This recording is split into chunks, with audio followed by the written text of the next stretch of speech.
agora ela rapidamente falar boa noite, né? E se apresentar um pouco mais e falar das qualidades dela, né? E enquanto eu já vou começar aqui a colocar a minha apresentação. Doutora Luziane, com a palavra. Boa noite, mais uma vez aqui, juntas. Um prazer enorme participar com vocês. Eu sou nutricionista clínica, sou especialista em gerontologia, em alimentação funcional, trabalho em serviço privado, em serviço público, e achei o tema muito interessante, muito pertinente, porque a gente nem imagina como os alimentos podem interferir na nossa saúde de uma forma tão efetiva, com um tema como a mutagênese, né? Com mudanças na nossa programação dos genes. Então, eu acho que você foi muito feliz na escolha do tema e nós vamos, com certeza, ter uma boa explanação com o início da sua palestra. Ok, pode continuar a sua apresentação aí, pessoal, falar um pouquinho do que você vai falar, porque eu estou com problema já aqui para colocar a apresentação. Vai falar. Pois é. A gente tem a classificação de alimentos, né? E a gente sempre pensa assim, que se alimenta bem, faz sempre as melhores escolhas, mas nem sempre, dentro das melhores escolhas, a gente consegue preparar esses alimentos para que eles efetivamente cumpram o seu papel. Então, na hora que a gente fala de uma alimentação saudável, não está só na escolha dos alimentos, mas também no preparo desses alimentos na nossa residência, no nosso domicílio, ou mesmo quando nós nos alimentamos fora do domicílio, que é muito comum com as pessoas que trabalham fora. E os alimentos podem passar por processamentos, principalmente aqueles alimentos que a gente chama de ultraprocessados, que podem trazer uma carga grande de elementos estranhos ao nosso organismo e que podem romper barreiras celulares e mudar a programação das nossas células. E, com isso, levar a doenças, agravo de doenças, ou então criar realmente doenças como o câncer, por exemplo. E a gente sabe que uma das doenças que mais mata no mundo, e no Brasil, consequentemente, é o câncer. Primeiro são as doenças cardiovasculares, mas o câncer vem em segundo lugar. E nós ainda nos deparamos, né, com situações de alimentação errada, equivocada, escolhas inadequadas. Às vezes a pessoa gasta muito pensando que está conseguindo fazer uma boa alimentação. Às vezes compra suplementações de vitaminas e minerais quando poderia aproveitar melhor os seus alimentos. Enfim, dentro da alimentação saudável, a gente também tem que saber, por exemplo, como cozinhar, como diminuir a questão dos agrotóxicos, como escolher alimentos que tenham menos agrotóxicos, que tenham menos aditivos, que sejam menos processados. Com isso, melhorando a qualidade da nossa saúde. Então, hoje a gente vai conversar um pouco sobre isso. Então, está havendo algum problema que a gente treinou antes, mas toda vez que eu clico aqui na apresentação, ela some a possibilidade de eu apresentar. Então, o que eu vou fazer? Eram algumas imagens que... Agora não está com aí, vai apresentar. Acho que agora vai entrar. Não entrou, não. Não, eu vou começar a falar aqui. Vamos fazer da seguinte forma, porque os slides não vão fazer tanta diferença assim, não, tá? Então, o que eu pretendo falar aqui com vocês, para que vocês possam entender bem a palestra da doutora, são conhecimentos básicos sobre mutação gênica. Não tenho nenhuma pretensão em que a gente explore muito, de forma profunda, esse tema. É só para que possam entender melhor, né? E contextualizar um pouco mais as questões que ela vai abordar.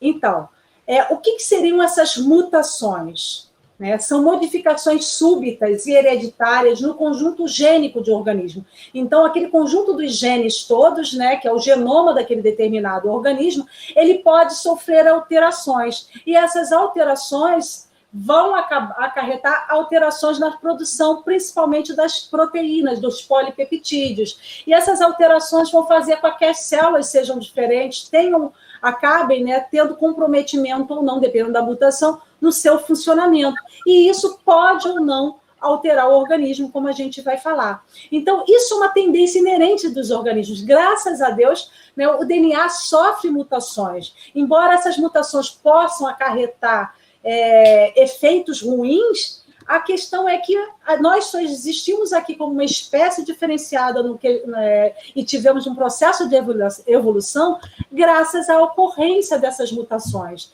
E elas vão acontecer em todo o genoma, naturalmente vai acontecer. Então, a pergunta é, isso é bom ou ruim? Depende. A resposta depende, porque depende do tipo de mutação e em que situação aquela mutação aconteceu. Então, portadores de mutação em determinado gene, inclusive, podem ou não apresentar problemas para a sua sobrevivência. Tá?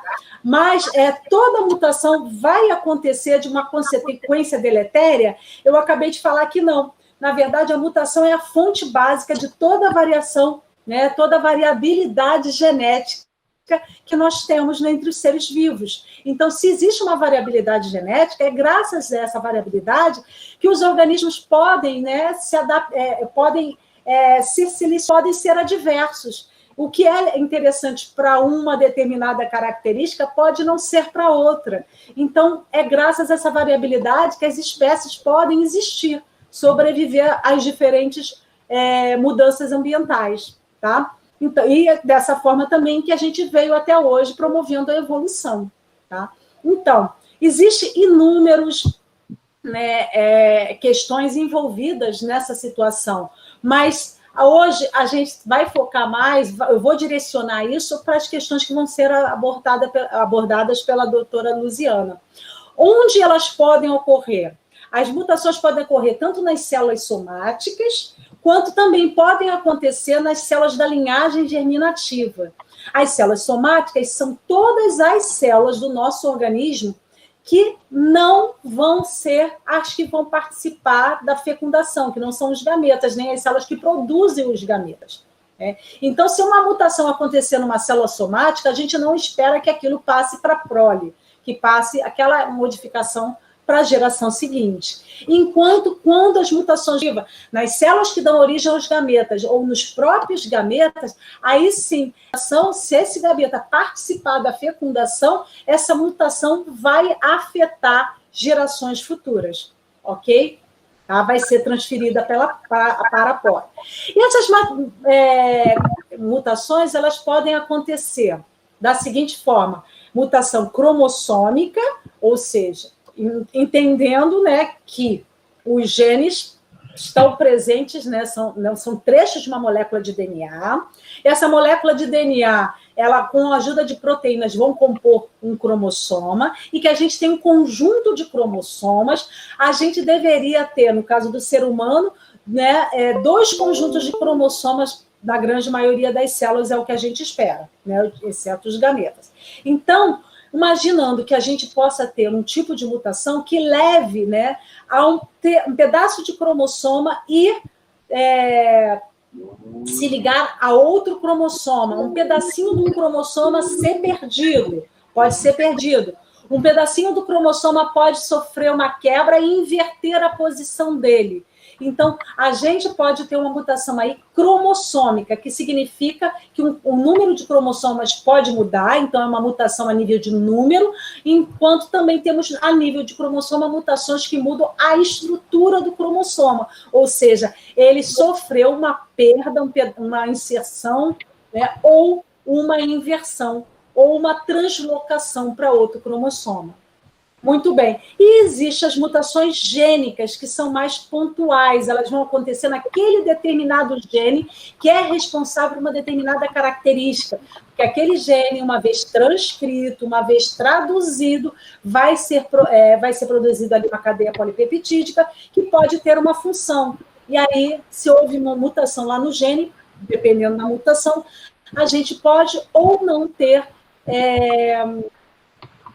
ali uma mutação que vai alterar, né, as características daquele indivíduo de forma deletéria ou não. Tá? Então, as mutações cromossômicas, como eu falei para vocês, podem ser em número, podem ser na estrutura do cromossomo, como deleção, duplicação, inversão. Tá? Aqui eu tinha uma imagem para mostrar para vocês, até o final, de repente, eu posso resgatar isso. Enquanto a mutação gênica, a gente teria mutações, eventos inúmeros que podem ocorrer dentro de genes individuais. E ali a gente também pode ter, agora, a nível de gene, a introdução de uma base nitrogenada, a gente pode ter a introdução de um nucleotídeo, a gente pode ter a deleção, e pode ser mais de um, eu estou falando de um, pode ter uma substituição, tá? E isso pode configurar que isso pode acontecer em um único alelo. Lembrando que cada cromossoma, né, no nosso caso, tem uma cópia, a gente tem o cromossoma 1 aqui, aqui o outro cromossoma 1, a gente poderia ter trechos desse cromossoma equivalente que corresponde a um gene. Em cada cromossoma, esse trechinho é chamado de alelo. E eles podem ter certas diferenças, mas num contexto geral, essas diferenças não deveriam, né, representar problemas para aquele determinado indivíduo. Mas se você tiver uma mutação acontecendo num alelo que leve à produção de uma proteína deletéria, alguma consequência deletéria para o organismo, vocês têm que lembrar que ainda temos o outro alelo no outro gene. E aí, o que isso vai ter como consequência, caso a caso, novamente, tá? Então, a gente tem mutações, por exemplo, que quando você substitui um nucleotídeo daquele determinado códon que corresponde a um determinado aminoácido que vai fazer parte da sequência polipeptídica de uma proteína, aquela mutação pode ser silenciosa, porque aquela substituição daquele nucleotídeo naquela trinca, ela pode corresponder ao mesmo aminoácido. Então, houve uma modificação no DNA, mas ela não vai estar representada, né, na cadeia polipeptídica daquela determinada proteína. Então, a gente diz que essa mutação é silenciosa. Do mesmo modo, a gente pode ter mutações acontecendo, mas que não vão acontecer de forma silenciosa. Elas podem gerar um sítio de término prematuro da síntese daquela proteína. Então, a proteína, em vez de ter o tamanho que ela deveria ter, ela, na hora da síntese dela, sempre vai ser produzida ela de tamanho menor, porque você gerou um término de tradução. Nesse caso, a gente tem uma mutação que a gente chama nonsense. E ainda podemos ter mutações em que você substitui o aminoácido. Ao substituir uma base, você cria outro códon. Aquele códon que antes era para um determinado aminoácido, agora está codificando outro aminoácido. Então, a gente pode ter o códon para o aminoácido que surge, um aminoácido que tem uma função, que tem umas características muito parecidas ao anterior, ou numa região da proteína que não tem muita importância para a atividade dela. Então, essa mutação vai ser missense, do tipo conservativa, enquanto a gente pode realmente ter mutações que são mais agressivas, que vão mudar aquele aminoácido, e aí para um aminoácido que tem características diferentes, e dependendo da posição, pode mudar o funcionamento daquela cadeia polipeptídica, daquela proteína, e, contudo, alterar, né, o funcionamento da célula e daquele organismo. De novo, sempre frisando para vocês que cada caso é um caso, e a gente vai depender aí da onde está acontecendo, como está acontecendo, em que condição está acontecendo, tá? Então, dentro das mutações, né, a gente tem também mutações que podem acontecer numa sequência do gene que não codifica a cadeia polipeptídica. Vai acontecer num promotor, ou vai acontecer numa região extragênica, ou seja, do nosso genoma, cerca de 4%, 3 a 4% são genes. O restante é a região extragênica. Então, as mutações que vão acontecer na região extragênica não vão configurar mudanças na proteína em questão, mas ainda assim podem configurar mudanças no controle da expressão dessas proteínas. Então, são mutações que têm sua importância também, dependendo de caso a caso, tá? Enfim,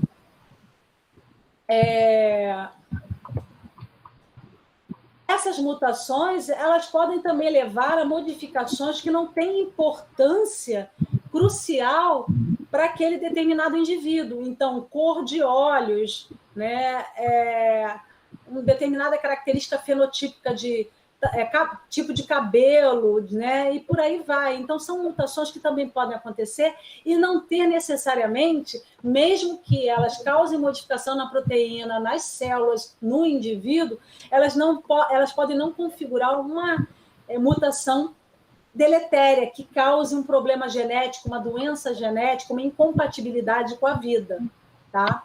Então, as mutações, outra coisa interessante para a gente falar aqui, que as mutações elas podem ser induzidas ao acontecer, como eu já falei, de forma espontânea. Espontaneamente, durante, por exemplo, erros na replicação do DNA. Então, na hora da replicação do DNA, na hora que o DNA está sendo multiplicado, alguma base pode entrar de forma errônea e a gente não conseguir, porque isso pode acontecer e a gente tem uma função revisora para impedir isso. Mas nesse caso específico, em algumas situações, pode não acontecer. Então, vai ser incorporado ali uma base diferente ou vai ser deletado ou vai ser inserido um nucleotídeo também a mais, e com isso a gente vai ter alteração daquela região, daquele determinado gene, daquela determinada sequência de DNA. Existem outras mutações espontâneas que também vão acontecer, depurinação, deaminação, bases danificadas oxidativamente, e isso daí a doutora já vai aproveitar esse contexto, em relação à parte alimentar. Então, existem algumas lesões que acontecem por ultravioleta, por isso a gente tem que ter cuidado com o excesso de ultravioleta, com o tempo de exposição ultravioleta e que tipo de raio ultravioleta, assim como tem outras que são por estresse, por isso a gente também, no estresse oxidativo, ele é criado de várias formas. Dentre elas, vai desde uma doença infecciosa até a gente ter uma questão mesmo de estresse propriamente dito, e o envelhecimento aumenta o estresse oxidativo, assim como tem um alimento que, de novo, a doutora vai puxar a ideia aí. Então, são elementos aí que podem, uma situação específica, que podem levar a mutações do DNA, e com isso, mutações que vão ser expressas nas proteínas, que podem ser silenciosas ou não, ou seguir aquele fluxo do que eu acabo de explicar para vocês, tá? Bom, existem mecanismos de reparo biológico? Existe, mas isso é outra aula, tá? Existe prevenção do erro com catalase, por exemplo, superóxido dismutase, ou seja, existem enzimas que estão ali preparadas, por exemplo, para minimizar o problema do estresse oxidativo. De novo, a doutora vai puxar por aí, porque aí vocês vão ver que existe, então, alimentos que podem ajudar nesse processo de reparo, nesse processo para evitar os danos causados, por exemplo, pelo estresse oxidativo. Tá? Existe também a reversão direta do dano por fotoliase e acetiltransferase, uma aula à parte também. Existe DNAs glicosilases, endonucleases, que estão relacionadas a reparo também. Existe, mas, de novo, eu só estou citando aqui a questão de existir, porque muitas vezes você pensa, olha, como é que, se o tempo todo está acontecendo mutação, por que eu não estou o tempo todo causando neoplasias, inclusive malignas como câncer? Você está o tempo todo causando, sim, erros na replicação, mutações a nível de DNA, só que, primeiro, essas mutações, esses erros podem acontecer em lugares que não vão fazer sentido deletério para vocês. Mas também estão acontecendo em alguns locais que poderiam fazer problema, criar problema, E aí a gente tem mecanismos de reparo que vão, de certa forma, proteger a gente desses efeitos, tentar reverter o processo, tá aí. Mas isso é uma explicação à parte. Mas podem acontecer sim. Além disso, a gente tem o próprio sistema imune para reconhecer células que estão expressando elementos diferentes, que estão com comportamento estressante, diferente, e com isso a gente conseguir, se tudo estiver acontecendo bem no nosso organismo, a gente tem vários mecanismos que, se um não der certo, a gente parte para outro, plano A, plano B, para tentar se livrar de células com tendência à proliferação e diferenciação exacerbada ali, sem controle, que são as células neoplásicas, que dariam, sim, a neoplasia tanto benigna quanto maligna. Isso também vai depender de caso a caso, qual a taxa de proliferação dessas células, qual é o tipo de diferenciação que ela sofreu, o que ela produz, aonde ela se encontra e a capacidade dela de se espalhar pelo organismo, sofrer metáfase, tá? metástase, perdão, tá? Então, tudo isso pode também ser evitado com alimentação. E a pergunta que vem aí, eu vou passar a palavra para a doutora, seria: maus hábitos alimentares podem causar câncer? Então, passo a palavra, tá? Sem dúvida, né? Pode falar. Sem dúvida. A gente sempre tem uma máxima que diz você é o que você come, né? E realmente tem muito a ver. O que você escolhe para a sua alimentação tem muito a ver com a sua qualidade de saúde. E às vezes você pensa assim, não, mas eu já tenho uma doença, e por que eu vou modificar minha alimentação? Mas você tem ganhos. Existem estudos e na prática a gente vê que você consegue minimizar, você consegue diminuir riscos, fatores de risco. Tem os fatores que são modificáveis e tem os fatores não modificáveis, que a gente vai ver. Mas um dos fatores modificáveis é o estilo de vida. E que a gente pensa assim também, nesse corre-corre, nesse estresse que eu vivo, nessa gama de atividades que eu tenho, né? Como eu vou trabalhar isso? E aí eu também digo, crie tempo para cuidar da sua saúde, porque você vai ter que ter tempo para cuidar da doença. Então, se a gente tem para cuidar da saúde, é muito mais prazeroso do que ter que cuidar de uma doença. Então, a gente precisa encontrar esse tempo, a gente precisa encontrar mecanismos, e aí a alimentação é um fator que a gente pode perfeitamente trabalhar. A gente vive num país que tem uma variedade enorme de alimentos, de nutrientes. Você tem, sei lá, uma infinidade, nas regiões, né? Na minha região, que é a região Nordeste, a gente conta com infinidade de frutas e verduras e que cabe perfeitamente dentro do orçamento, desde que a gente saiba como escolher, né? Eu vou colocar aqui os slides para a gente começar a falar mais um pouquinho. Deixa eu ver aqui. Não está aparecendo, deixa eu ver aqui. Só falta acontecer a mesma coisa que aconteceu comigo. Eu estou achando, viu, que vai acontecer a mesma coisa. Estava tudo tão certinho. Eu posso tentar agora com calma. Vai tentando aí. Você vai ter que fechar alguma coisa aí, que eu estou botando apresentar agora. Estou com a minha apresentação aqui na tela e não está aparecendo. Está aparecendo você. Vai tentando. Eu vou tentar ver se eu baixo o seu agora aqui e consigo. Eu não sei o que foi que aconteceu, não. Porque estava bem certinho. Pois é, a gente testou antes. Mas vai falando aí, vai introduzindo que eu vou tentar. Estava na tela bem certinho e não. Agora vai. Oi? Foi. Tem alguma coisa por aí. Porque eu acho que o senhor tinha aberto duas telas no começo. Eu vou passar esse slide, que a gente já se apresentou, né? Uhum. Você falou muito bem sobre a questão da mutação, e a mutação, a carcinogênese está ligada realmente à mutação celular, transformação de células normais em células malignas, e os carcinógenos são os elementos responsáveis por essa mutação. Eu coloquei aqui a imagem do bacon, né? Acho que está dando para perceber que é o bacon aí bem torradinho, bem tostadinho, que é um dos alimentos que mais colabora com a carcinogênese, infelizmente.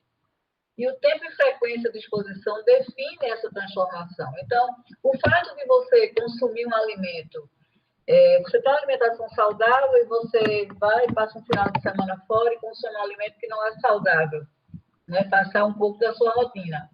Você consumiu aquilo no final de semana, mas se você consome no dia a dia, então esse tempo que você consome, a frequência de exposição é que pode realmente levar à alteração das células pelos agentes mutagênicos criados por determinados processos de cozimento, por exemplo.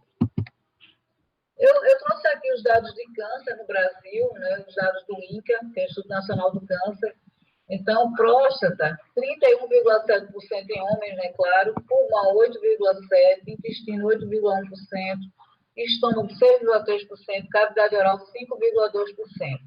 A gente olha assim, esses números parecem pouco, mas quando você vai para o geral, você vê que é uma quantidade grande de pessoas doentes. Nas mulheres, o câncer de mama, que também pode se dar nos homens, 29, quase 30%, ou seja, de 100 mulheres, 30 têm câncer de mama, intestino 9,4%, colo de útero 8,1%, pulmão 6,2%, tireoide 4%. E não estão computados aqui os cânceres de pele não melanoma. Então, a gente tem uma quantidade também muito grande de câncer de pele, que é o câncer CBC base celular, que é um câncer que é mais curável. Só que a projeção de 2020 até 2022, para cada ano, ou seja, 2020, 2021, 2022, para cada ano, nós vamos ter 625 mil novos casos de câncer no Brasil. Então, vocês imaginem o nosso serviço de saúde, principalmente agora, né, numa pandemia, e pós-pandemia, como é que nós vamos enfrentar tudo isso? Então, nós temos os fatores de risco que não são evitáveis, como hereditariedade, determinadas doenças, fatores hormonais, sexo, idade. Mas você tem os evitáveis, como eu falei, né? Estilo de vida.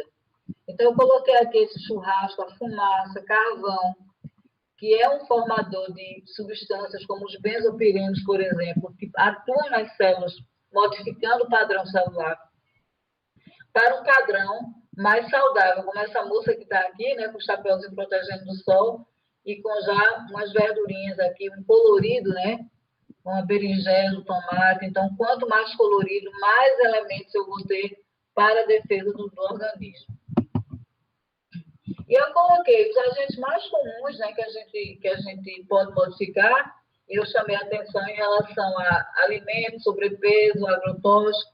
Tem medicamentos, tintas, cosméticos, roupas, a poluição, tabagismo, sedentarismo e álcool são os mais comuns dentro do nosso estilo de vida e que a gente não pode modificar tudo, mas dentro da nutrição eu posso enfatizar cuidados maiores, já que a alimentação per si é um fator de risco grande quando a gente não cuida. Então, já está provado que vários agentes nos alimentos, vários agentes dos ultraprocessados podem levar. Então, como é que a gente pode entender, né? Como é que a gente pode entender alimento e entender o que é um fator evitável dentro dos nossos alimentos, o que a gente tem? A gente tem um guia alimentar para a população brasileira, que eu estou sempre falando dele, né? Em todas as conversas, em lives, em palestras, a gente sempre enfatiza esse guia, que é um trabalho belíssimo, um trabalho heróico do Ministério da Saúde, e que a gente conseguiu trabalhar por região, conseguiu classificar os alimentos de uma forma, né, que a gente consegue trabalhar separando o que é mais saudável.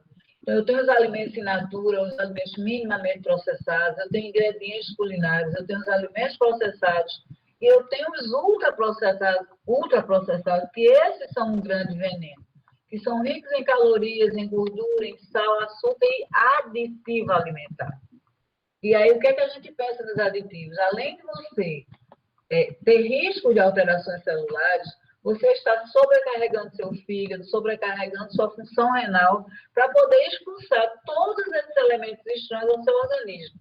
Então, você já tem uma vida tão corrida, você muitas vezes já não dorme direito, você consome pouca água, e você simplesmente pula a refeição, consome alimentos ultraprocessados como a sua rotina. Então, o que é que você está fazendo pela sua saúde?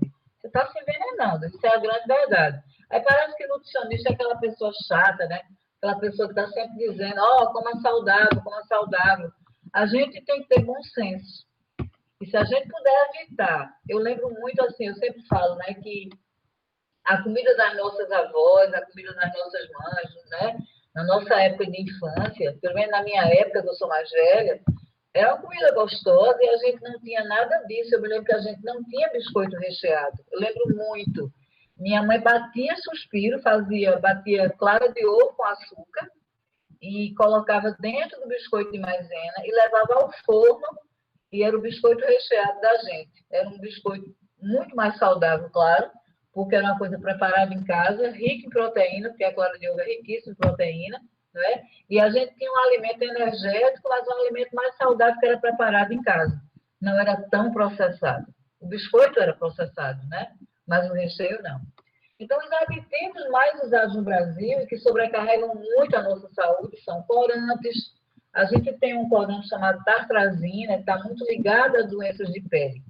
A gente recebe crianças no hospital e que muitas vezes são internadas e o médico já prescreve, na emergência já só a prescrição, dieta sem corante. Vejam como é sério. Antioxidantes, conservantes, edulcorantes, que são os adoçantes, espessantes, acidulantes, emulsificantes, melhorador de farinha, flavorizante, fermento químico, glaceante. Glaceante é aquele que dá aquele brilho por cima do alimento. Estabilizante de cor, espumante, como por exemplo sorvetes, agente de firmeza, umectante, que é para dar mais umidade, anti-umectante, para deixar mais seco. Aí a gente pode pensar, poxa vida, mas a gente, tudo isso aqui é vilão, tudo isso aqui vai nos fazer mal? Depende. Eu tenho que aprender a ler rótulo, e se eu tenho um rótulo que tem mais de 5 componentes desses aqui, pode ter certeza que não vai fazer tão bem para o meu organismo. Ah, dá muito trabalho ler rótulo? Dá, mas dá muito mais trabalho ler bula de remédio, não é verdade? E aí, se a gente puder evitar o remédio, a gente vai trabalhar o rótulo do alimento. Além dos aditivos, dos alimentos ultraprocessados, eu tenho um modo de preparo que é prejudicial. Por exemplo, alimentos muito salgados. Alimentos muito salgados, você altera a mucosa gástrica. Alimentos defumados. Grelhar, fritar, assar sob chama, como, por exemplo, churrasco. Parecem ser coisas inocentes, né? Mas não são, não. A gente vai ver mais na frente. Produção de compostos potencialmente carcinogênicos. Esses compostos aqui, os hidrocarbonetos aromáticos policíclicos, as aminas heterocíclicas, a acrilamida, muito presente na batata frita, nitritos e compostos N-nitrosos, que são muito usados também na conservação de carnes, para dar mais cor. Alimento que, por um acaso, tenha bolor, mofo, tem a aflatoxina, que está presente no amendoim, mas no cozimento, no processo de cozimento de torra, a gente consegue destruir o potencial da aflatoxina. No amendoim, a aflatoxina nos dá muito problema, pode nos intoxicar e até matar quando o amendoim é consumido cru. Então, nunca consumir amendoim cru. E aí, ó, inocentes exemplos, né? Um excesso de sal e de cloreto de sódio. Ou seja, excesso de sal, por exemplo, um alimento muito salgado, vamos dizer aqui uma carne de charque, uma carne de sol, alimentos conservados em salmoura, né? Por exemplo, azeitona, ervilha, milho. Eu posso, com a frequência do uso desses alimentos, causar corrosão de mucosa gástrica. Eu posso piorar a gastrite, causar gastrite atrófica, que pode levar ao câncer. E o aumento também da colonização por H. pylori. Por quê? Porque eu vou mudar o pH do estômago. Então, a H. pylori é uma bactéria que gosta do meio básico. Então, se eu tiver uma alteração da mucosa gástrica, que eu diminuir a minha produção de ácido clorídrico, eu vou ter um risco maior de câncer pelo H. pylori, certo? Um aumento do risco de câncer de estômago. Fast food, alimento muito gorduroso, muito temperado, eu vou ter desbiose intestinal. O que é a desbiose intestinal? Desbiose intestinal é um desequilíbrio das bactérias boas e ruins. Então, eu vou ter uma predominância das bactérias ruins.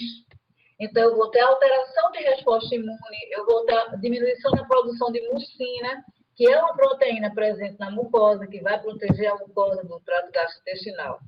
Corantes, eu vou ter um potencial alergênico e cancerígeno. Tempero industrializado, minha gente, é uma coisa assim, absurda. Esses temperos são ricos em monoglutamato, ou glutamato monossódico. Você vai ter aumento da liberação de cálcio nos neurônios, você destrói neurônios a médio e longo prazo. Você vai causar irritação do sistema nervoso. Então, nas doenças imunes, por exemplo, autoimunes, por exemplo, na esclerose lateral amiotrófica, que a gente tem que ter muito cuidado com o excesso de glutamato, eu não posso usar esse tempero, não devo usar. Então, é uma recomendação que a gente faz para toda a população. Não é só para as pessoas que têm essa ou aquela doença. É na questão da prevenção da população de uma maneira geral. E aí, olha aqui, né? Tudo assim, se a gente for analisar, são preparações que são saborosas. Quem é que não gosta de batata frita? Eu tenho um amigo, um amigo meu disse que quem inventou batata frita devia receber o prêmio Nobel, porque é uma das comidas mais gostosas que existe para ele, no caso, né? Então, a gente sabe que é saborosa. Sorvete, quem não gosta de sorvete? Aí vem as linguiças, né? Opa, deixa eu voltar aqui.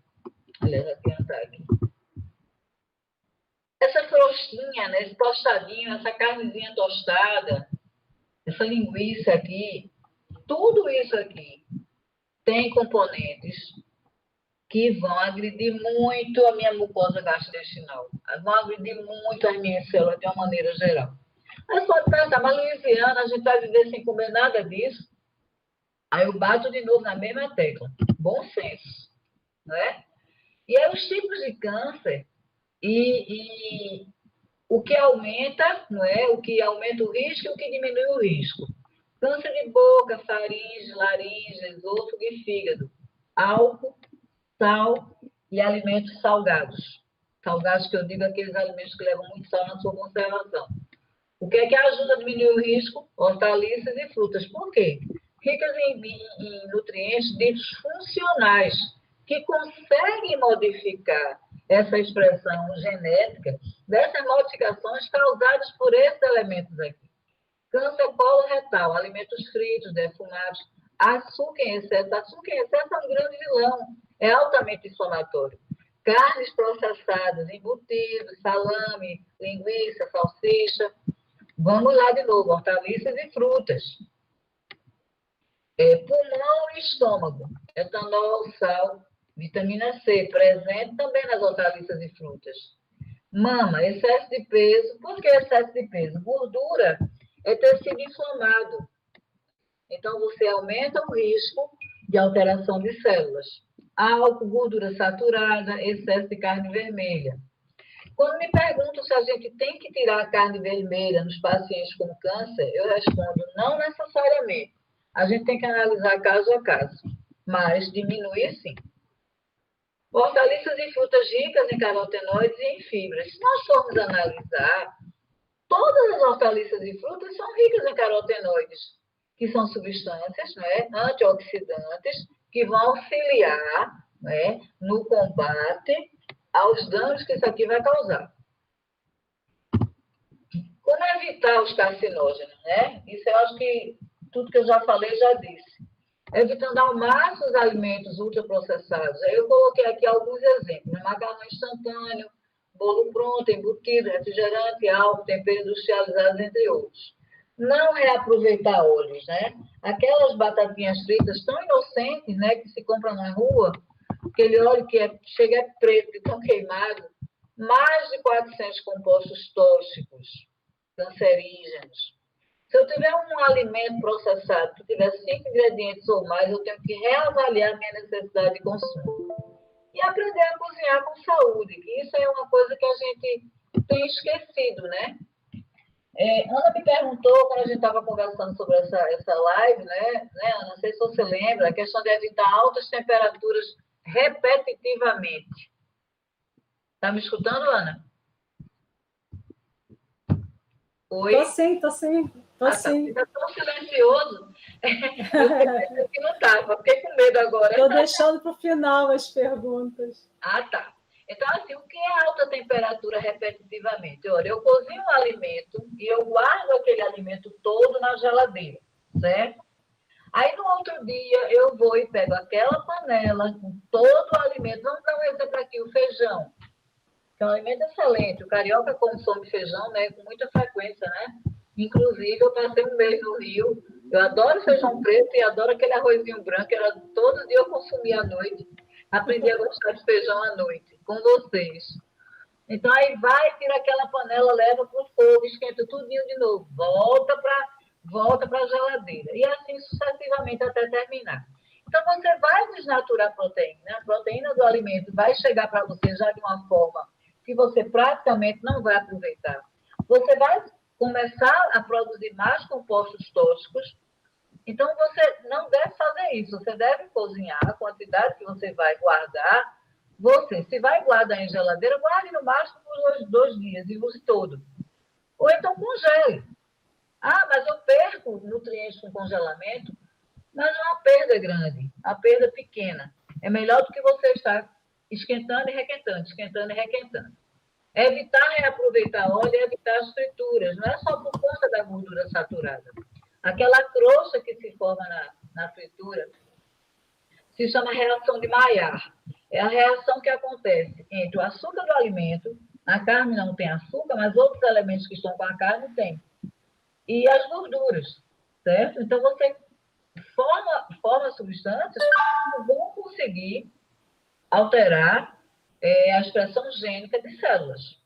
Evitar cozinhar demasiadamente os alimentos. Então, você cozinhou o alimento, não fique deixando lá fervendo, fervendo. Aprenda que o alimento tem tempo de ser cozido. Acrescentar cebola, alho, limão e alecrim. Isso aqui, tudo isso aqui são muito ricos em nutrientes funcionais, antioxidantes, que auxiliam a reduzir a formação das aminas heterocíclicas durante a cocção. Então, você deixa numa preparação, pode colocar sal, claro, também, mas deixa aquilo pelo menos umas horas antes de cozinhar. E aí eu encontrei um dado muito interessante também, que o micro-ondas, embora a gente vá falar um pouquinho dele depois, o micro-ondas, se você coloca a carne durante 2 minutos para cozinhar no micro-ondas, e depois você leva ao fogo para cozinhar fora do micro-ondas, você consegue diminuir a formação de aminas heterocíclicas, que são aqueles agentes, né, que são mutagênicos. Evitar defumar, torrar a carne na brasa, porque forma hidrocarboneto aromático policíclico, HAP, certo? Também, ó, bacon, hambúrgueres, chimarrão. Chimarrão tão inocente, não é? Chimarrão é riquíssimo no HP, certo? Margarina de milho com óleo de milho e não ferver café. Aqui no Nordeste, nas cidades do interior, existe muito hábito de você botar a água para ferver com um pó de café. Não fazer isso, porque você aumenta muito a produção dos hidrocarbonetos aromáticos. Então, você coando, você consegue reter no coador em 5,5 vezes o HP, certo? E aqui o que não fazer, pelo amor de Deus, isso é para não fazer. Isso aqui é um exemplo que eu botei de um envenenamento alimentar. Você está literalmente se envenenando. Café da manhã, o sujeito vai comer pão com linguiça e refrigerante. No lanche, toma um sorvete. No almoço, a carne frita bem tostada na manteiga, que aí na manteiga, quando você aquece, você forma uma substância chamada acroleína, que é irritante do trato gástrico. Arroz, batata frita e refrigerante. De tarde, ele vai lanchar uma coxinha, um suco de caixinha, não é? E à noite ele vai um pão com salsicha e um refrigerante que sobrou do que foi consumido. Ele guardou, né? Ele consumiu no café da manhã, consumiu no almoço e o resto ele tomou no jantar. Pasmem, mas isso não é uma coisa tão difícil da gente encontrar, não. Tem pessoas que pautam a alimentação dessa forma. Isso é um envenenamento. E isso vai passando para os outros da família também. Veja a quantidade de sal, né? Veja a quantidade de açúcar e de sódio que tem no refrigerante. Veja a quantidade de emulsificante, espumante, açúcar que tem, gordura saturada que tem no sorvete. Veja aqui o que tem de amina policíclica, né? Heterocíclica. A acrilamida da batata frita. E aí vem a coxinha, que é uma fritura, o suco de caixinha, que eu fui pesquisar que não era caixinha, era de garrafa, ele tinha 14 componentes, 14 ingredientes. Ele tinha tudo menos a laranja. E a salsicha, que é até corante que é tirado de asa de inseto. Não sei se vocês já viram como é que se fabrica salsicha. É terrível. Aí como é que a gente pode, né? Como é que eu posso rebater isso aqui? De manhã eu posso consumir uma fruta, aqui está a laranja, o pão com ovo, certo? Aí está o pão aqui. Ah, mas o pão, né? O pão é tão condenado, mas não quer dizer que seja tão condenado. Se a gente colocar uma fruta, colocar um pãozinho, o ovo e o café, eu estou dando com o café também agentes que são antioxidantes. No lanche, uma fruta. Aí vem a saladinha colorida, carne cozida, aí em vez da batata frita, a carne cozida com batata, o arroz, o feijão, joguei aqui um refresco de limão, porque aqui também com refresco de limão eu vou melhorar meu aporte de vitamina C, também vou aumentar a absorção de ferro dos vegetais aqui, do feijão. À tarde, uma fruta, a melancia, riquíssimo em licopeno, riquíssimo em citrulina, que é boa para oxigenação de tecidos. E à noite, uma sopa, um inhame com manteiga e um café com leite. Eu estou achando, viu? Eu vou finalizar aqui e vou botar outro, porque esse danadinho aqui que eu salvei, entrou outro. Eu vou fechar aqui e botar outro slide, viu? Eu não sei também o que é que deu aqui, não.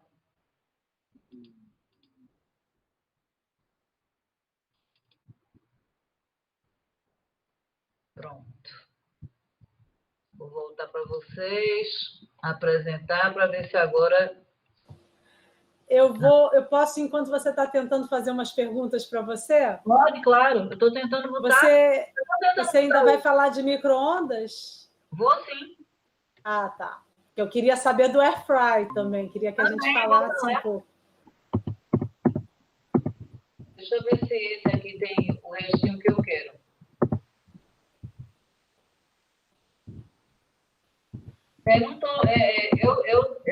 Eu acho que não consegui salvar.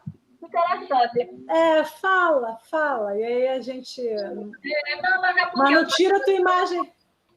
Não tira a tua imagem daí, não, porque eu tenho pergunta que eu vou querer que você volte. Esse outro é o que está completo, entendeu? Tá. Aí vai ficar incompleto. Aí eu não quero incompleto, eu quero passar todo. Deixa eu ver aqui. Eu vi uma vez que o tal do churrasco, o problema não é só... Quer dizer, o churrasco, na verdade, é um pupurri de situações, né, tóxicas, né, cancerígenas. O carvão, ele, quando recebe os pingos que vêm da carne, né, do frango, de gordura, aí forma compostos cancerígenos, não é isso? Exatamente. Aquele aroma, e aí isso vai depositar tudinho na carne, aquele cheiro maravilhoso, aquela fumaça que a gente adora, é cancerígena para respirar também, né? Exatamente.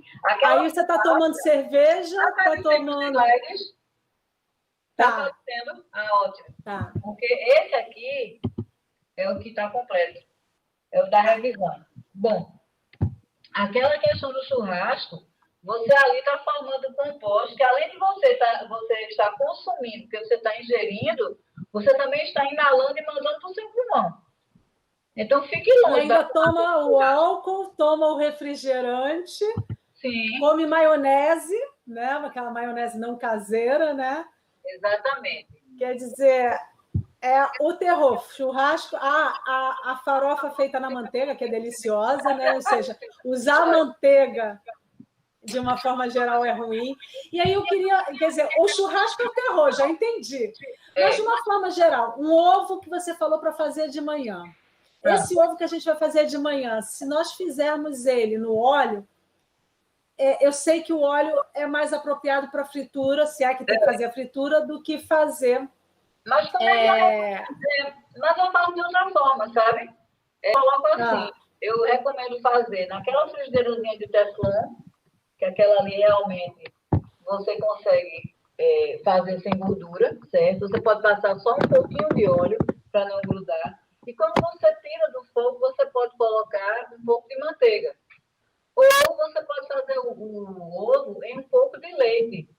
Também pode ser feito dessa forma. E fica muito bom. Ele fica bem molhadinho e não fica com gosto de leite, não. Quer dizer, porque a manteiga dá um sabor especial àquele ovinho mexido, né? Exatamente. Tá. A manteiga, segue que a manteiga dá um sabor melhor, realmente. Aí é que tá. Aí é que eu digo a você, a gente nunca vai comer um ovo mexido? Vai, claro que vai. Que não pode ser todo dia, entendeu?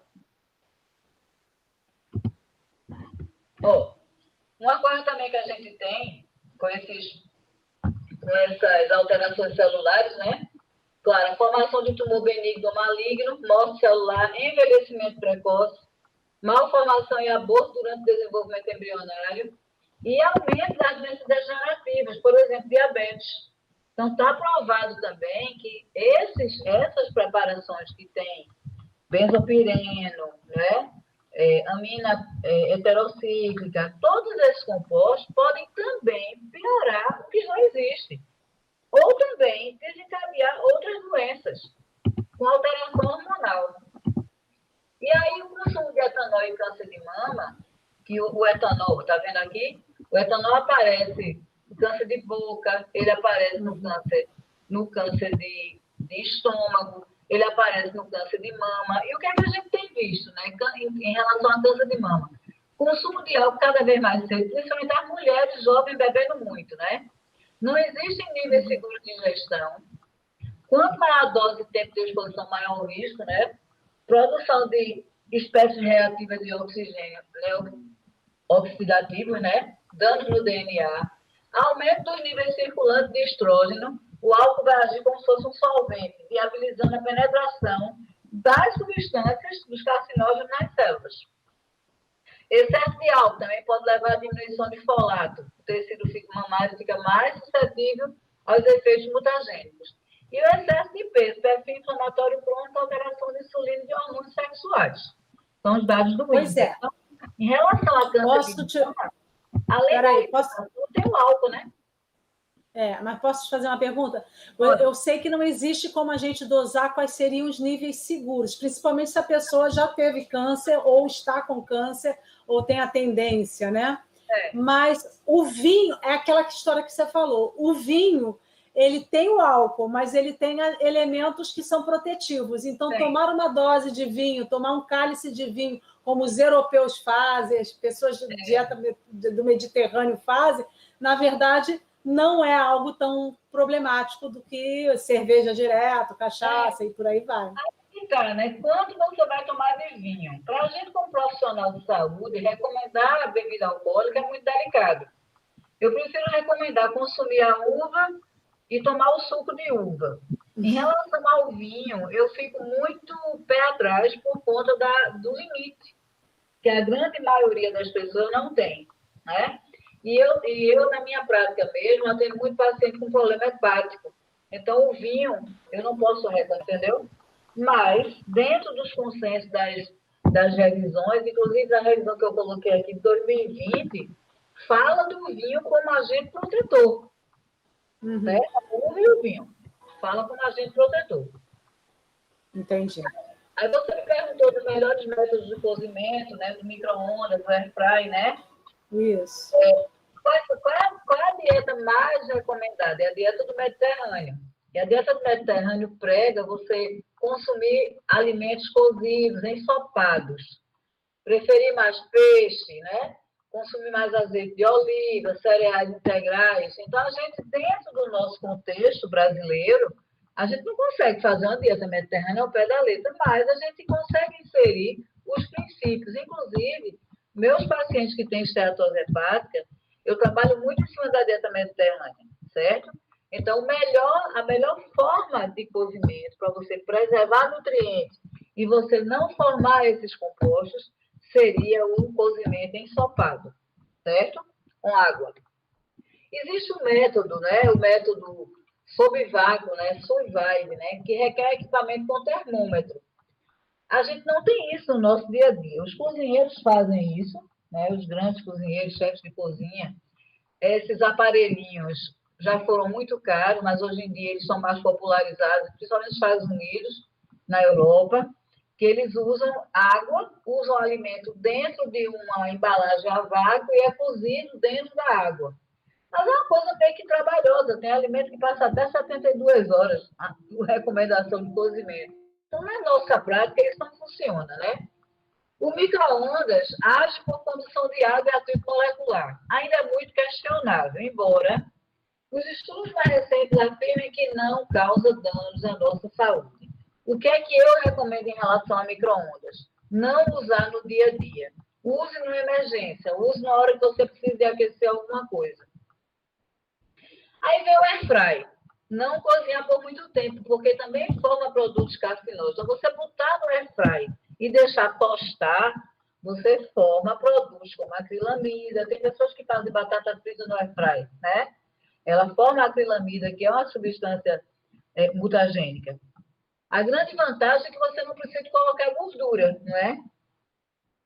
E outra coisa também, aí não é cozimento, né? É a questão de você acondicionar o alimento. Não colocar alimento muito quente em recipiente plástico. Eu até falei da questão, a gente conversou sobre a questão do vidro, né? O mais indicado é você colocar em recipiente de vidro. Porém, você tem um risco de acidente maior, principalmente para as pessoas idosas. Então, assim, se você vai guardar sobra de alimento e vai guardar em plástico, em recipiente plástico, que seja transparente e que você não coloque o alimento quente. Porque existe uma substância chamada bisfenol que o plástico libera. E se for colorido, você tem mais liberação de agentes tóxicos. Então, melhor que seja transparente. E os agrotóxicos, né? Como evitá-los ou minimizar seu consumo.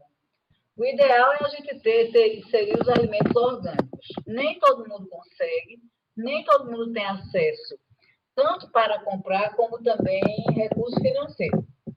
Nem sempre você consegue, né? O orgânico, as frutas orgânicas, mas a gente hoje em dia isso já está um pouco mais popularizado. Tentar adquirir pequenos produtores, tentar adquirir alimentos de safra, que você tem uma chance de ter menos agrotóxico. Hortinha em casa, pequenos canteiros. Aqui no meu condomínio, a gente tem uns canteirinhos e que meu vizinho planta tomate, planta manjericão, planta hortelã, e a gente pode colher do canteirinho dele. E lavar bem a água corrente. Agora, uma forma de diminuir o agrotóxico da superfície do alimento, vejam bem, a gente não vai conseguir remover o que penetrou no alimento. Mas o que você pode fazer para reduzir, tem essa fórmulazinha. Você pega um litro de água filtrada, se não tiver filtrada, pode ser água, tem que ser filtrada mesmo, porque às vezes a gente não tem. Mais uma colher de sopa de bicarbonato de sódio, ou uma colher de café de hipoclorito, ou 2 colheres de vinagre. Você vai misturar, deixar fruta, hortaliça e legume de molho por pelo menos 15 minutos. Depois você lava em água corrente e armazena, certo? Isso você consegue diminuir o agrotóxico da superfície do alimento, mas não de dentro do alimento, certo? O que entrou, a gente não tem como evitar. E aí tem um ranking da Anvisa, né?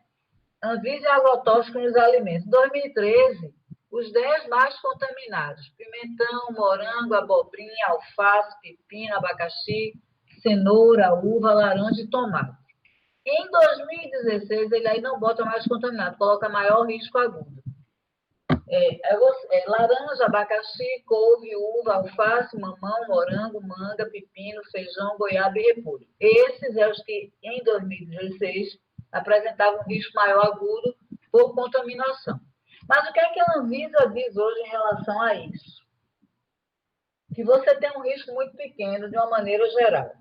Porém, a gente não tem um controle tão efetivo dos agrotóxicos. A gente sabe que muitos plantios não têm fiscalização, não têm orientação, e que as pessoas adoecem, inclusive lidando com agrotóxico. Então, a recomendação de você lavar, a recomendação de você tentar conseguir mais os orgânicos, ainda vale, certo? Isso é que eu já falei e também já falei, né? E aí as recomendações anticâncer adequadas caso a caso, né? Por que eu coloco adequada caso a caso? A gente, por exemplo, fazer atividade física, seja uma pessoa acamada, eu posso ter uma pessoa que eu preciso modificar a consistência do alimento. Então, quando eu digo adequado caso a caso, é porque a gente não pode fazer isso para todo mundo da mesma forma. Mas, de uma maneira geral, o que é que a gente recomenda em primeiro lugar? Uma alimentação variada, minimamente processada. Eu trabalho em SUS, eu faço ambulatório, eu atendo idosos, ambulatório de idosos, um programa de atenção ao idoso, e assim, é um programa belíssimo. E aí eles dizem, eu lido muito com pessoas pobres mesmo, né? Aí fala, doutor, eu não tenho como comprar carne todo dia. Eu compro salsicha, eu compro mortadela, eu digo, olha, O senhor pode comprar ovo. Ah, doutora, eu tenho até galinha em casa. Coma ovo. Vamos fazer ovo. Vamos fazer. Aí ensino preparações, fritada de forno, omelete, crepioca. Enfim, saio dando um monte de opção. Ele não vai deixar de consumir aquela salsicha, aquela mortadela, porque culturalmente aquilo está enraizado. Mas com certeza a gente vai diminuir muito esse consumo. Alimentos ricos em vegetais e em fibra. Agora, em fibra, a gente também tem que adequar. Por quê? Excesso de fibra pode levar a formação maior de gases, diarreia, perda de cálcio, zinco, ferro. Então, fibra é muito bom, mas eu tenho que ter cuidado, é o gasto. 400 a 800 gramas por dia de frutas e verduras. Parece impossível, né? Mas fruta a gente consegue. Se a gente consumir 3 ou 4 frutas por dia, já pode dar 400 ou 500 gramas só de fruta. Verdura, pelo menos 100 gramas no almoço, 100 gramas no jantar, numa sopa. Um omelete de verdura. Aqui eu acho mais difícil a gente conseguir 600 a 800 gramas de cereais, leguminosas, raízes e tubérculos.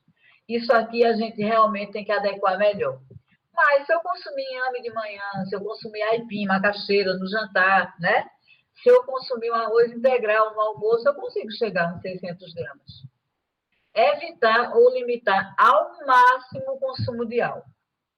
Diminuir o consumo de carne vermelha, não é proibido. Optar por peixe, frango e ovo. Carne vermelha é a maior fonte de ferro e de B12 que a gente tem. Então, a gente também tem que ter cuidado, principalmente na terceira idade. Limitar a ingestão de gordura. Quando eu falo assim, ó, aqui, menos que 30% do valor energético total, é na hora que eu faço uma orientação, então eu já penso em botar menos que 30% de gordura. Limitar o consumo de alimento muito salgado, enlatado de salmoura, usar ervas e especiarias, né? Tem tanta receita de tempero natural que a gente pode fazer. Evitar o consumo de alimento queimado, empanado, preferir cozidos, ensopados, certo? Ah, mas aí a gente não vai poder comer nunca um bifezinho mais tostado. Claro, gente, que pode. O que a gente pode é fazer isso todo dia. E sendo mais específico, o que é que a gente tem, né? Dentro dos alimentos que a gente enfatiza mais. As frutas cítricas são ricas em vitamina C. A vitamina C ela entra como antioxidante. Espinafre, mirtilo não é do nosso meio, né? Mas é uma frutinha bem roxinha, que também é muito boa. Ela é muito rica em quercetina e resveratrol. Alface, brócolis, o couve-folha, vegetais verdes, amarelos e vermelhos são ricos em beta-caroteno e licopeno. Uma coisa muito boa é o molho de tomate. Você, quando cozinha o tomate, você quebra, né, a estrutura, a molécula das células são quebradas e você explode esse licopeno no molho. E se você coloca um pouquinho de azeite, você melhora a absorção do licopeno. Cúrcuma, gengibre, alho, uva roxa, café, ácido café e clorogênico, são antioxidantes. Agora, cautela. Tem pessoas que têm arritmia, a gente não pode estar usando café. Tem pessoas que têm problemas de estômago, não pode. Tem pessoas que têm labirintite. Então, quando eu digo cautela, é porque a gente tem que ter muito cuidado com determinados alimentos. Isso aqui também, ó, cacau. A salsa não, a salsa a gente pode usar com mais frequência. Mas cacau e chá verde, eu tenho que ter mais cautela também. Porque tem pessoas, o chá verde em excesso, ele pode ser hepatotóxico. Então, eu tenho que ter mais cuidado com o chá verde. Não posso passar para todo mundo quando um antioxidante. E aqui eu coloquei aqui nessas frutas, o açafrão, né, da terra, o café, as nozes, as uvas, as frutas vermelhas, o tomate, o alho, o mel, a laranja. Tudo isso a gente tem no nosso meio, né, minha gente? E a gente usa tão pouco, muitas vezes, né? A gente, às vezes, gasta tanto dinheiro. Eu vejo muito também, assim, no Instagram, dizendo, para você se reeducar, não precisa comprar isso, aquilo, outro. Aí começa a dar o exemplo do que a gente tem no dia a dia. Se vocês me perguntarem, a minha alimentação eu procuro fazer mais saudável, claro, mas eu uso alimentos do meu dia a dia mesmo. Eu não fico me inventando, comprando isso ou aquilo, que só tem não sei aonde, e custa uma fortuna. Não. Com os alimentos do dia a dia, com a laranja, o abacaxi, o mamão, a manga, que a gente tem muita manga por aqui, agora a gente está na época da manga. Então, a manga também tem muita vitamina C. O mamão tem vitamina C, tem beta-caroteno, né? Então, tem muita coisa no dia a dia da gente que a gente pode utilizar sem gastar muito. Certo? terminamos aqui. Vamos para as perguntas. Não, mas não tira os slides, não. Tem um monte de coisa, talvez você tenha que retornar os slides. Eu vou fazer algumas perguntas para você, que algumas eu recebi aqui, e aí o Vitor vai me mandando mais perguntas. Olha, o leite TP é ultraprocessado? Tá aparecendo? Tá aparecendo. Tá. O leite o quê? TP é ultraprocessado? TP? Eu não sei TP. Eu não sei que leite TP é esse, não. Também não conheço. Eu já estava pensando assim, eu ignoro esse, eu vejo...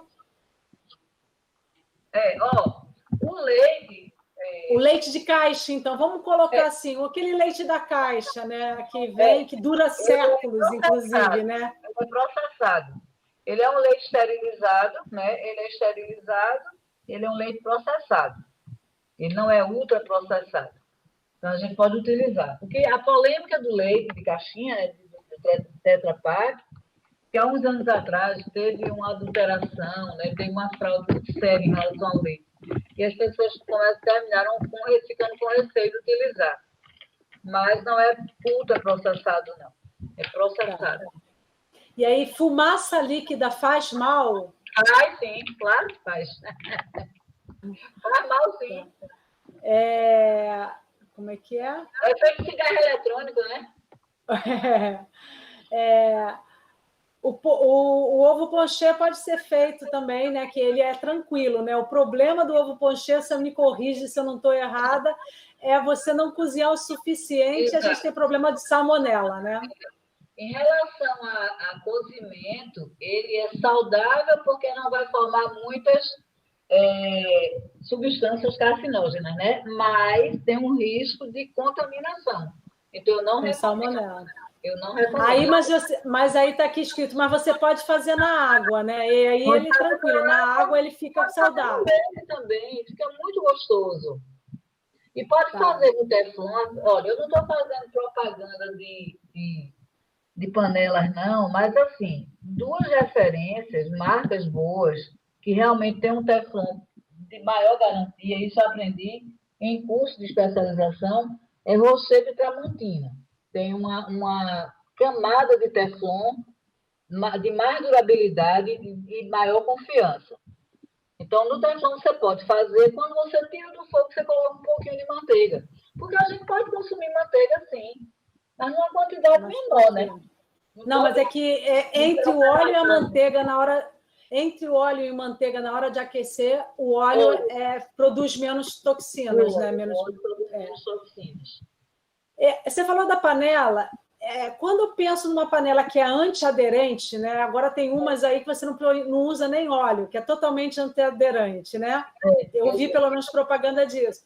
Apesar de ser algo muito sintético, eu imagino que se o alimento não gruda nela, é sinal de que ela não libera nada, ela não interage com o alimento. Então, eu imagino que essa panela super antiaderente, ela não misture nada no alimento. O alimento ali sai sem nenhum vestígio dela, ou pouquíssimo vestígio, senão ele aderia nele, né? Você veja bem, a questão da panela, quando você deixa grudar, é porque você, de uma certa forma, já queimou um pouco, não é verdade? Então, ali você já produziu as substâncias, entendeu? Então, aquela pessoa que até gosta quando o arroz queima, não pode mais comer aquele arrozinho queimado. Aquilo é a reação de Maillard, né? A reação de caramelização. Por exemplo, o pão, o pão francês mais tostadinho, aquela é a reação de Maillard também. Então, tudo que é mais tostado é mais rico. Agora, o que é que a gente pode fazer para minimizar isso? Na hora que o arroz pegou um pouco, né? Ou sei lá, você fez uma carne que ficou mais tostada, coma sempre uma salada junto, porque aí você está, pelo menos, dando um equilibrado. Dando substâncias que podem lhe defender. O que você não pode é estar dando isso para o seu organismo todo dia. Tá. E aí, outra questão importante também é que botaram aqui para mim, essa direcionada para mim. de que não vou comer mais chocolate. Você explica aí que eu posso comer chocolate. A gente não pode comer... Eu não posso deixar de comer o meu chocolate. Na verdade, o chocolate com menos, né, leite, com menos açúcar, ele é mais saudável. E até aquele que é o com leite, que se a pessoa ainda não consegue, né, migrar totalmente para 70%, ela só tem que reduzir, comer com uma frequência menor, um pedacinho menor e tentar se satisfazer naquela situação, né? Porque o chocolate também tem muito agente anticancerígeno também, né? Tem. A gente não pode pensar numa vida tão sem graça, né? Porque, assim, se nós formos seguir tudo que é preconizado, você tem que viver dentro de uma bolha. Você não vai ter vida. Então, em relação ao chocolate, é o seguinte. Se você consome chocolate com pelo menos 60% de cacau, você já tem propriedades antioxidantes. O meio termo seria 70%, certo? Seria melhor. Se você está desmamando do chocolate comum, você vai diminuindo. Você compra menos, você come um pedacinho de um pedacinho de outro, até o seu paladar se acostumar. Porque acostuma, né?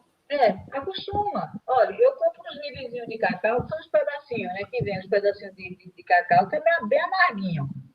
E aí, eu não gosto de comer puro, eu coloco no café, o café com leite. E aí, com isso, eu comecei a consumir de uma forma mais prazerosa. Agora, quando eu falo de não consumir chocolate, cuidado quem tem labirintite, entendeu? Quem tem problema de estômago, porque tem a teobromina, que é uma substância que é irritante. Então, a gente tem que ter cuidado em determinadas situações.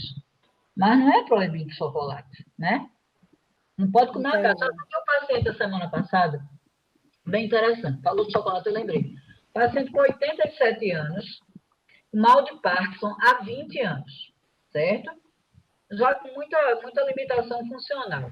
E aí foi para mim com uma constipação gravíssima.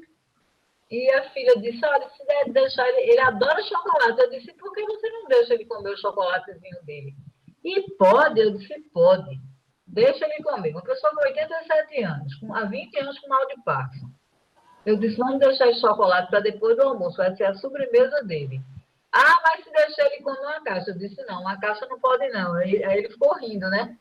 Conversando comigo, eu disse, não, vamos negociar. O senhor vai comer 2 chocolates depois do almoço, né? Então, assim, a gente também tem que dar um pouco de prazer às pessoas. Não pode pensar em tirar tudo que é gostoso, porque eu também tenho que pensar que se eu consumo uma alimentação que tenha elementos que me defendam, então eu também estou fazendo bem, né? E se você alimentos que te deem prazer, está desestressando você um pouco, está te aliviando, tem todo... Também, né? Também. Então, assim, a alimentação tem que ser um ato de prazer também, né? Um ato de cuidado com a saúde, um ato de prazer. Um exemplo meu bem particular. Eu adoro pão francês. Eu não sei como é que chama no Rio pão francês. Aquele pãozinho bem tostado, certo? Eu amo pão. Mas eu sei que pão tem um índice glicêmico alto. E eu, né, já me cuido há muito tempo. O que é que eu faço? Eu não como pão durante toda a semana. Se eu tiver que comer o pão, eu como integral. Mas normalmente não como pão. Então, no domingo, meu irmão vem passar o dia comigo. E aí eu como com ele um pãozinho francês. Certo? Mas eu como a fruta, eu tomo café e eu não como excesso de gordura. Então, esse pãozinho francês que eu consumi no domingo não vai me fazer nenhuma alteração maior. Agora, tem pessoas que comem 3 pães de manhã, 3 pães de noite, todo dia. Tem pessoas que, além disso, tomam 2 litros de Coca-Cola ou de outro refrigerante. E aí é todo dia. Você vai tentando equilibrar onde você pode e vai caminhando e vai acostumando. O chocolate, né? Eu já como chocolate 60%, 70% de cacau, né? Não como chocolate comum. Fruta, eu como pelo menos 3 frutas por dia. Verdura, eu como de manhã, no almoço e no jantar. Então, pois é, aí vem uma questão, né? A verdura tão importante, a fruta tão importante, aí de repente a gente depara com uma lista daquela cheia de agrotóxicos. E, às vezes, a pessoa não compra só por questão financeira, não. Ela não compra orgânico porque ela não tem condição, ela não tem condição de ter aquela feira. Então, cada um vai lutando conforme pode. Por exemplo, eu não tinha noção que a manga estava nessa lista. E eu como manga com frequência. Para mim, manga é uma planta tão resistente para usar agrotóxico nela, sabe? Qualquer lugar tem mangueira, qualquer lugar tem manga em demasia. Viu? Ela está no risco de 0, alguma coisa. A laranja está 12, alguma coisa. Veja bem, se a gente for pensar em não consumir por causa do agrotóxico, é muito pior. Você pode comprar sem ser o orgânico, agora lave bem. Entendeu? Lave bem. Mas tem a questão sistêmica, né? Nem tudo você consegue tirar, porque no caso da manga, eu posso tirar a casca, tá tranquilo, mas ela está contaminada. Se usa muito agrotóxico, está contaminada a fruta, né? Exato, vai estar contaminado. Mas assim, mesmo que tenha recebido contaminação, ela não deixou de ter os agentes de defesa. É isso que a gente tem que entender também. Então, o fato de você consumir, você ainda tem os agentes de defesa, entendeu? Senão a gente não estava vivo, a população. A gente não tem como, mundialmente falando, ter plantações que sobrevivam sem o uso de agrotóxicos. Infelizmente, essa é a grande verdade. Agora, o que é que a gente precisaria? De um controle muito mais efetivo, de orientação para as pessoas, de treinamento, de fiscalização. E o uso daqueles que são menos nocivos. Exatamente. Trabalhar a questão de você, do próprio alimento. Você vê, a carambola, ela tem uma substância neurotóxica e que ela é proibida para quem tem problema renal. Não deve consumir, pode matar. Só que essa substância defende a fruta de picada de inseto. Entendeu? Então, por que não se pesquisar dentro dos próprios alimentos, dentro do solo, o que é que defende melhor? Mas se pesquisa sim, se pesquisa. Eu conheço gente que pesquisa, não da carambola em si, mas de outro. Tem gente aqui perguntando se pode congelar depois de dar uma pré-cozinhada em alguns legumes, sem perder as suas propriedades nutritivas. Na verdade, eu quero...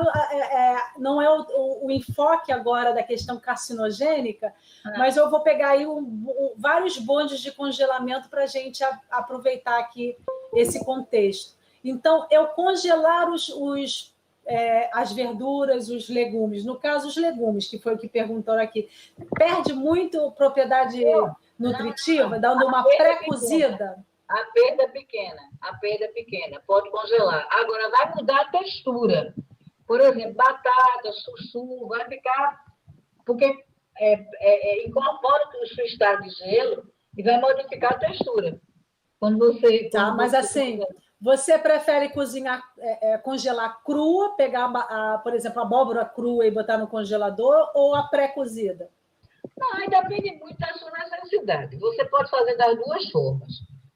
Não tem assim... A abóbora vai ficar mole mesmo, né? Porque ela não um vegetal que tem muita água, né? Ela vai ficar bem molezinha. Você pode fazer um branqueamento, né? Que você dá uma fervura, joga na água gelada e congela. Você pode fazer isso. Você pode congelar cozida, modifica a textura, mas pode congelar. O fato de perder nutrientes, a perda é muito pequena. Não é uma perda grande, não. Agora, se você cozinha no vapor, a perda é menor. Se você cozinha, por exemplo, as verduras com a carne, com o peixe ou com o frango, você retém mais os nutrientes no caldo, porque passa para o caldo, entendeu? Então, essa forma de cozimento você aproveita melhor. Ensopado seria a forma mais saudável e de preservar. Mais saudável mesmo de você conservar e você não formar produtos tóxicos e você conservar mais os nutrientes. Então, aí vem uma questão aí no congelar.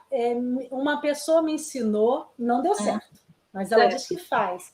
Pegar alface, a alface não está... você não está dando vazão de se alimentar daquela quantidade de alface toda que você lavou e está vendo que vai perder. Aí você pegar aquela alface, botar dentro de um saco plástico, tirar o máximo de ar e botar no congelador. Melou tudo. Ela diz que faz isso com rotina e não mela. E as propriedades nutritivas são conservadas? Não, são conservadas, sim. São conservadas. Não perde, não. Mas isso existe mesmo? Você botar alface no congelador? Existe. Folha no congelador, verdura? Normalmente, eu não faço isso, não.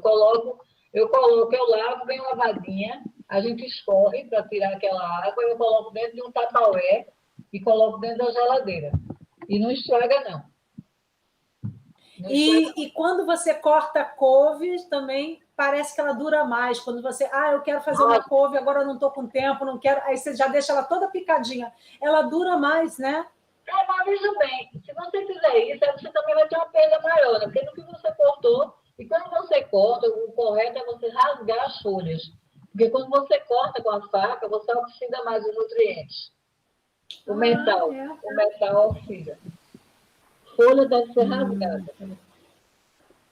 Interessante. E aí, outra coisa que quando você falou também do air fry, aí eu fiquei impressionada assim, tipo, se você pega uma batata sua, dá uma pré-cozidinha e coloca no air fry, ou seja, não é uma batata industrializada, não é processada, e coloca no air fry, e você faz isso com uma rotina, porque você gosta da tal da batata frita, e você se satisfaz com aquele tipo de sabor ali que não é exatamente igual da fritura no óleo.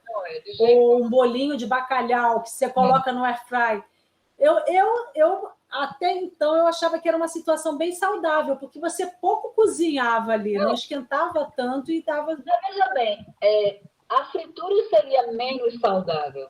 Entre você fritar e colocar no air fry, o air fry ainda é menos ruim, entendeu? Tá.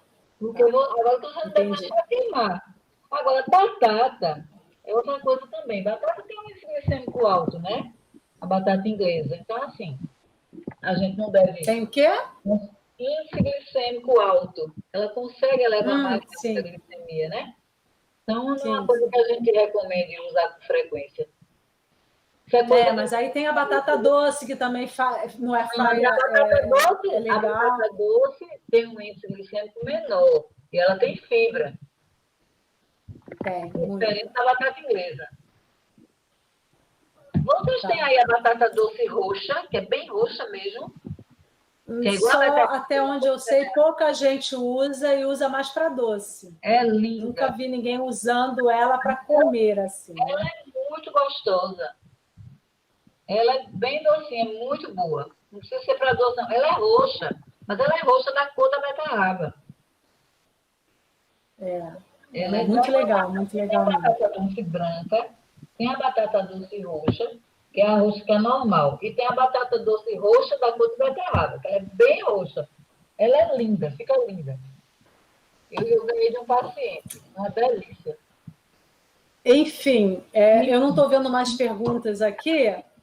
E aí eu gostaria do desfecho, né? Ou seja, a moral da história nós apresentamos que vários alimentos têm potencial cancerígeno e que a mamãe da gente, a vovó da gente, todo mundo já usavam esses alimentos. E o que tem de novo agora? A gente conseguiu estudos que demonstram potencial maior ou menor em determinados alimentos e que, então, por que se cuidar? Porque se a mamãe está viva, a vovó está viva e se consumiu, porque ela não tinha, junto com isso, por exemplo, a quantidade de agrotóxicos que a gente tem, ela não tinha, junto com isso, o estresse que a gente vive, ela não tinha somado a isso os biscoitos, os ultraprocessados que nós temos outro dia, que está inserido na dieta. Então, ou seja, essa soma no que já existia é que faz a grande diferença. Exatamente. Então, se a gente conseguisse ter hábitos saudáveis como um exercício físico, hábitos saudáveis como sono adequado, hábitos saudáveis como uma dieta o mais saudável possível, com menos açúcar, menos sal, menos gordura, completamente, né, o foco maior, menos processados, e com elementos que você está falando aí, antioxidantes ainda, né, que esses alimentos possam ir com fibras, ainda que eles possam vir contaminados com agrotóxicos. Se a gente não conseguir se livrar dos agrotóxicos, continua botando ele na dieta e tenta balancear isso com a melhor, mais atividade física, com mais gargalhadas, com mais sono, e cada um fazendo onde consegue tirar. Né? Essa é a grande moral da história. A gente não quer botar ninguém desesperado. Não, né? E outra coisa. Então, por exemplo, eu não vou largar o meu chocolate, gente. Não vou largar o meu chocolate. Ô, Ana, eu falei isso para uma certa nutricionista. Moderadamente. Com moderação. Com moderação. Depende do que as pessoas veem com moderação, né? Pois é, né? E também não vou abandonar a comidinha de umas pessoas preciosas que cozinham para mim. Claro. Mas é como aquilo que a gente falou, vamos compensar esse restaurante ou essas pessoas que fazem uma comida mais elaborada, com mais sabor, logo que, obviamente, na maioria das vezes, incluindo alguns elementos que a gente falou aqui mais perigosos, mas isso a gente vai compensando, que naquela semana eu vou fazer mais exercício, eu vou dormir melhor, né? Essa é a grande sacada, né? Tentar fazer o melhor a cada dia, o melhor que cada um pode fazer, né? Essa questão do agrotóxico, o que é que eu tenho visto? As pessoas enfatizam muito o consumo de orgânicos. Aquelas pessoas que não têm condição não têm acesso aos orgânicos, terminam não comendo fruta, não comendo verdura, se entupindo de massa, de biscoito, de batata, de produto industrializado. O que está fazendo? Está sendo muito pior. Está sendo muito pior do que consumir um alimento que, se você lavar, tiver esse cuidado, você pode diminuir e vai ter nutrientes que vão lhe beneficiar de alguma forma, né? A gente tem que tirar essa noia da cabeça das pessoas. Não leva a nada, né? Essa pandemia me levou a abrir, né, um pouquinho o leque de coisas que eu estava sempre mantendo fechado aqui em casa, né? Como muitos processados. Eu não vou muito para o enlatado, não. Eu acabei indo para os biscoitos mesmo, né? Biscoitos, esses elementos assim. Então, a gente achava que era 15 dias, virou um mês, virou 4, e eu cheguei, agora virou um ano, eu falei, peraí, acendeu a lanterna. Eu já estou um ano com essa dieta ruim, e uma pessoa que eu imagino que vai assistir isso falou uma frase que eu fiquei impactada. Ele falou, você está dando veneno para o seu filho todo dia, repensa isso. E aí a verdade não é mentira o que ele falou, e você está dando para compensar a pandemia, e tem sua função na pandemia, né? Tentar fazer uma graça, mas uma coisa são 15 dias, 20 dias, agora já virou um ano, e agora eu estou começando a sair, não peguei, vou tirar tudo aqui da minha despensa e não vou dar mais. Não, agora ele mesmo está sendo conscientizado que a gente vai sair dessa dieta. Vai desmamando, né? Vai desmamando, entendeu? Desmamando. Trabalhando pela alimentação saudável, já que ele já entende, né? Já. Então, é isso que eu falo para todo mundo. Tem a hora que a gente perde, né? Está mais estressada e corre para o doce, corre para o chocolate. Quem nunca, né? Corre. Quem nunca? Mas o que a gente tem que entender é que não é porque você foi e se vicia, né? É importante falar que açúcar vicia, principalmente demais, que você não possa sair fora, né? Entender assim, eu já fiz isso aqui, está errado, continuei fazendo, mas hoje eu vou saindo. Hoje eu preciso mesmo disso? Será que eu posso dispensar isso hoje? E tentar sair desses processados mesmo, né? Principalmente. Eu acho que a maior informação nossa aqui é que deu para perceber é que não dá para fazer a dieta perfeita, não dá nas nossas condições de vida. A gente vai fazer o melhor. Não existe você criar. Mas que a gente possa, no mínimo, evitar ao máximo os ultraprocessados. E evitar os processados e assim por diante. Né? Não tem como você fazer. Né? Fazer a dieta do Mediterrâneo, como você vai fazer? Exatamente igual. É outro padrão, é outro estilo de vida. Né? Não dá para fazer exatamente igual. Então, a gente tem que pelo menos não dá para todo mundo, né? Eu imagino que algumas pessoas têm um estilo de vida que consegue adaptar isso, mas a grande maioria não vai conseguir, nem vai conseguir soltar as amarras dessa sociedade do jeito que ela está montada. Então, fica aqui. Eu tenho recebido pacientes em consultório que já passaram por outros profissionais e chegam extremamente angustiados. Eu disse, olha, você está vindo para mim, eu sou a terceira profissional que você está procurando.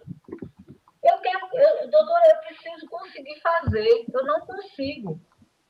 Porque quando você vai ver, é tudo muito na caixinha, né? Não dá para você fazer tudo aquilo. E você vai adaptando. O importante é escutar a pessoa, escutar as dificuldades, ver como é que você pode, porque você não vai conseguir mudar tudo da noite para o dia. Não vai. E ir adaptando, como você falou. É um sofrimento muito maior. Você vai criar outro problema. Né? Então tá, a gente já pode ir fechando aqui, não chegou mais nenhuma pergunta. Eu agradeço mais uma vez. Muito obrigada. Desculpe, eu quero desculpar você e a quem assistiu, da gente não ter conseguido colocar os slides. Não, a gente testou antes, mas é coisa de live. Pela metade. Então, é coisa de live. O importante é que tinha umas imagens, né? Não eram muitas, mas assim, o importante é que a gente conseguiu passar. Eu imagino que mesmo sem os slides, eu consegui me fazer entender. Eu queria contextualizar um pouco, que você ia falar de agente mutagênico, e sempre vem a pergunta do povo, né? Como? E é complexo explicar isso, né? Então, eu tentei explicar dessa base. Porque é leite TP, é Tetra Pak, que a pessoa abreviou, é leite Tetra Pak, que é a caixinha. Tetra Pak. É TP, agora caiu a ficha. Tá bom, então, né? Boa noite, até a próxima. Boa noite. Beijo grande. Tchau, gente. Obrigada por estar com a gente, tá? Dá aí um like, que é importante pra gente. Muito obrigada, Vitor, pelo apoio. Tchau. Tchau.